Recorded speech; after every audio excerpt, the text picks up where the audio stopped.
Lesson 7.2, Matrix Algebra. There's a lot of information we have to cover in this lesson. You can see that by all the standards listed that we have to cover in this lesson. Okay, so there's going to be a lot of vocabulary and many examples I go throughout this lesson. So what we're going to go through in this lesson, the basic idea of what a matrix is, how to add and subtract matrices, how to multiply matrices, the identity and inverse matrices, how to find the determinant of a square matrix, and then maybe a few example problems at the end. Now we're going to go through what the basic idea of a matrix is. It's a rectangular way to organize a set of numbers. So if we have an m by n matrix, the first number m tells us how many rows are going to be in our matrix. The second number n tells us how many columns are going to be in our matrix. Now we need to go through a couple of key terms when dealing with matrices. The first one is an entry. The entries of a matrix are simply the numbers within the matrix. We have this special notation, A sub ij. I just tells us which row that entry is going to be in. J tells us which column that entry is going to be in if we're referring to a specific entry within our matrix. The other term you have to be familiar with is the order of a matrix, which is m by n. The order is simply the dimensions of a matrix. It tells us how many rows and how many columns that matrix has. So first example, we want to determine the order of the following matrix. So we need to determine how many rows and how many columns. We can see that there are 2 rows. So we list the number of rows first, and there are 3 columns. So we have a 2 by 3 matrix, 2 rows, 3 columns. List the rows before the columns. This refers to the order of a matrix, which is finding the dimensions. Now we're going to discuss adding and subtracting matrices together. You don't need to try to understand this notation that's used to refer to adding and subtracting matrices. What you have to remember, if you're going to add and subtract matrices together, they must have the same order. They must have the same number of rows and the same number of columns. If you're finding the sum, you're just adding those matrices together, then you're going to add together corresponding entries. If you're finding the difference of 2 matrices, then you're going to subtract corresponding entries. In this example, we want to add the 2 matrices together. First, we have to make sure they have the same order. The first one is a 2 by 3 matrix. The second one is a 2 by 3 matrix. So now that they have the same order, we just have to add corresponding entries together. When adding corresponding entries, I'm going to take 1 plus 2, 2 plus 3, 3 plus 4, 4 plus 5, 5 plus 6, 6 plus 7. Now we just simplify all those, so we end up with the matrix 3, 5, 7, 9, 11, 13. So when referring to corresponding entries, we're referring to entries that are in a similar position. This next example involves scalar multiplication, which is pretty straightforward. So if we have some scalar, some constant being multiplied to our matrix, all we have to use is the distributive property. We have to distribute that constant, that scalar, through to each entry. Thus, in this case, we would get 3, 6, 9, 12, 15, 18. Next, we're quickly going to talk about the zero matrix and the additive inverse. You don't have to write this stuff down. The ideas are pretty straightforward. The zero matrix is simply a matrix where all the entries are zeros. The additive inverse is a matrix that we would add to another matrix so that the result, the sum, would be 0. So for instance, if I had a matrix A that had a first entry of 2, then the additive inverse, the first entry would have to be a negative 2, because when I take a positive 2 and a negative 2 and add those together, the result would be 0. That would have to be true for all of the entries in our matrix. Now we're going to go through matrix multiplication.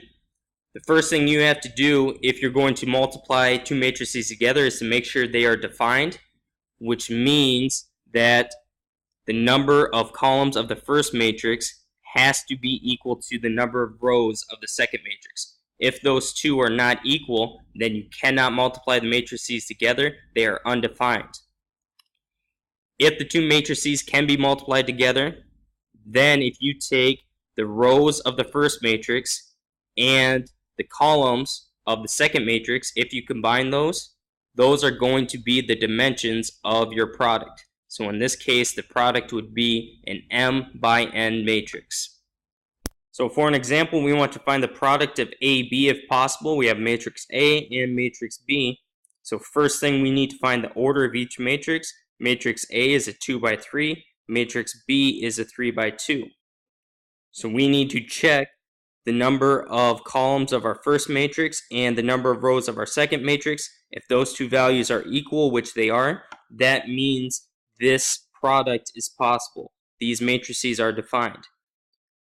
It also tells us that if we take the rows of the first and the columns of the second, that's going to give us the dimensions of our product, so we should end up with a 2 by 2 matrix. So now to multiply two matrices together, to find my first entry, I'm going to take the first row times the first column. And if you look at the number of entries in my first row, there's 3 entries.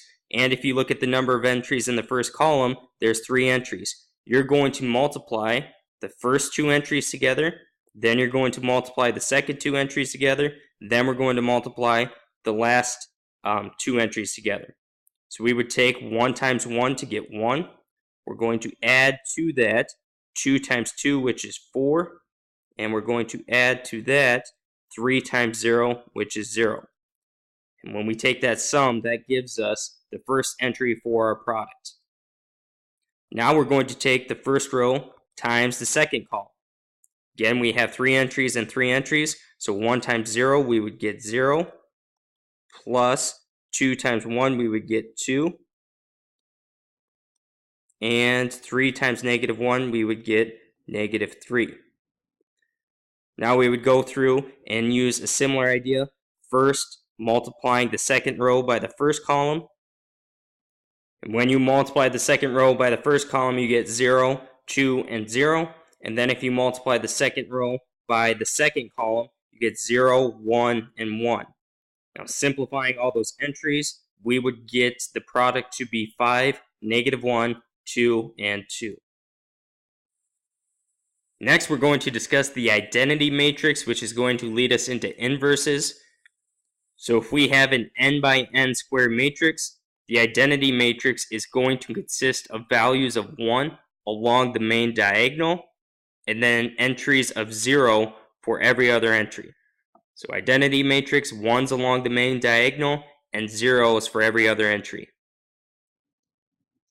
Now we're going to talk about the inverse of a square matrix. So if we have matrix A, which is an n by n square matrix, if there is a matrix B such that if we take the product of AB and the product of BA, and we get the identity matrix, which we just talked about, the identity matrix is a matrix with 1's along the main diagonal and 0's everywhere else. If that's the case, then matrix B is the inverse of matrix A. And we denote the inverse of a matrix with A raised to the negative 1. At the bottom, we have a specific equation we can use to find the inverse of a 2 by 2 matrix. So if our original matrix is A, B, C, D, consisting of those entries, then to find the inverse, we would take 1 divided by A times D minus B times C. Then we would take our matrix, we would interchange the values for A and D, and we would negate, make the opposite, the entries of B and C. So this is going to turn out just to be some scalar. We would multiply it through, and that gives us the inverse of a 2 by 2 matrix, as long as when we multiply A times D and then subtract B times C, that is not equal to 0. This is definitely something I would put in your notes and remember. Now we need to talk about the determinant of a square matrix. So if we have matrix A, which consists of the entries A, B, C, D, the determinant of matrix A, which we denote with, instead of brackets, we have the absolute value around those entries. We're going to take A times D, So multiply along that main diagonal and subtract the product of B times C. So this should look familiar. We just talked about that notation when finding the inverse of a 2 by 2 matrix. This is called the determinant. So now we're going to get to an example, but first quickly talk about inverses. A square matrix A has an inverse if and only if the determinant is not equal to 0. So now getting to this example, we want to determine whether the matrix has an inverse, so we need to find the determinant. If the determinant is not equal to 0, then we're going to go through the process of finding the inverse matrix. So to find the determinant of matrix A, we multiply along the main diagonal. 5 times 3 gives us 15. Then we subtract the product of the other diagonal, which is 8 times 1. So 15 minus 8, we get a value of 7. So since the determinant is not equal to 0, then we can find the inverse. To find the inverse of matrix A, we're going to take 1 divided by the value of the determinant, which we found to be 7.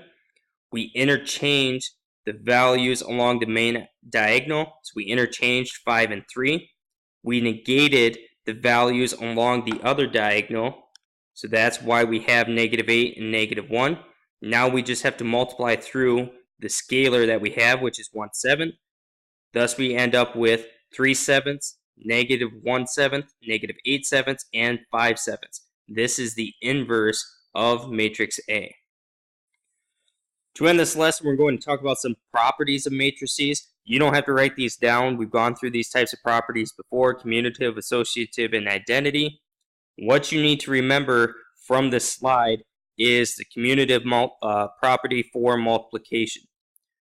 For multiplication, the commutative property does not hold true, which means if we take A times B, that does not necessarily have to be equal to B times A. That commutative property does not hold true. Those values could be equal. They don't have to be. We have 2 more properties, the inverse and distributive. You don't have to write these down. I would just take a glance at them to see that the inverse property for addition and multiplication. Then we have the distributive property for multiplication if we're incorporating addition or subtraction. So just take a look at those ideas. You don't have to record those in your notes. To end this lesson, I just have a few extra examples. I'm not going to go through the process. You can pause the video and take a look. This one is going through subtracting 2 matrices to get the difference.